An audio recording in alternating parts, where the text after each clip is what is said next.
I'm just really tired of people losing money in this space. So before I record anything, I want to just think, how does this offer value to my audience? How does this offer value to you guys? How is this going to help you get closer to your goals? So my personal opinion, and again, take it or leave it, but my personal opinion is that if you want advice, the best place to go is the creator of the universe. Okay. So that's why I look to the Bible for my wisdom.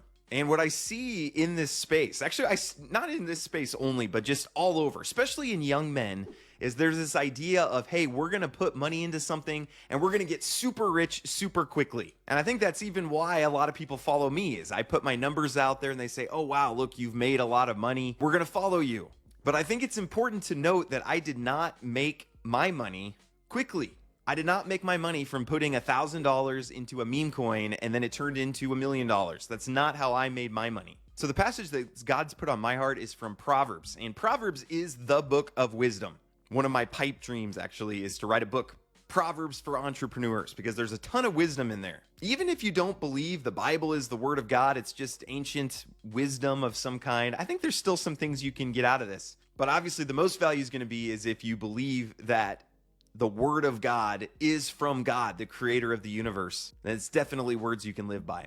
But Proverbs 13:11 says, wealth gained hastily will dwindle, but whoever gathers little by little will increase it. So again, this is what I see a lot of people in this space doing. I see a lot of investors, I see a lot of young men, but they're looking for wealth gained hastily. Get rich quick. And this is a huge temptation. It is for me too. The story that sticks with me is I read about a guy who put $1,000 into Shiba Inu and it was then worth $1 billion. And it's like, that could be me. But again, that's desiring wealth gained hastily. And I just want to let you know that is not the normal way that people get wealthy. That's not the normal way that God intended for people to increase wealth. So I want to encourage you to stay away from this. Don't look for wealth gained hastily. Because even if you get it, it will dwindle. We see this in crypto all the time, right? There was an ad I saw about crypto where it was a guy checking his phone, checking the charts, and he said, oh, I'm a millionaire.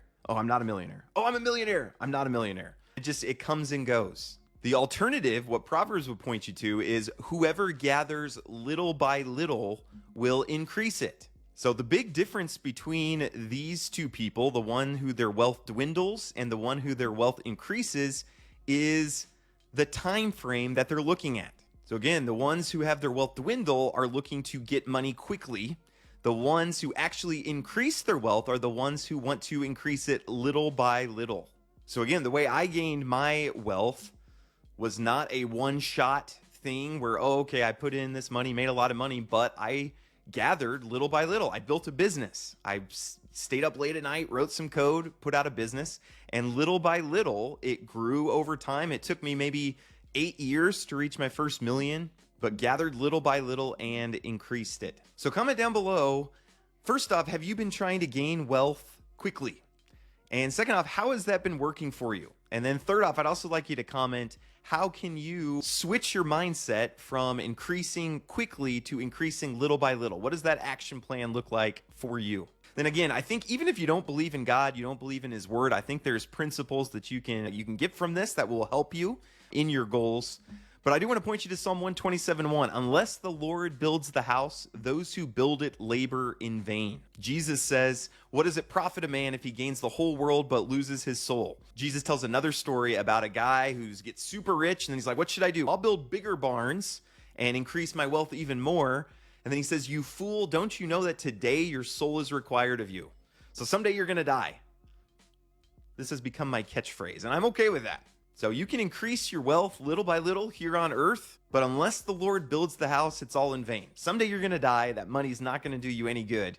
And I would encourage you with the words of Jesus, don't store up treasure here on earth where moth and rust destroy, thieves break in and steal. Store up treasure in heaven where moth and rust cannot destroy, where thieves cannot break in and steal. For where your treasure is, there your heart will be also. So I hope this is helpful for you. Leave a comment if you want some prayer too. I'm happy to pray, happy to schedule some time to pray with you, talk through your financial situation or your spiritual condition, whatever you guys want to talk about, I'm available. I'll leave a link to schedule down in the description, but appreciate you guys and hope you have a great rest of the day.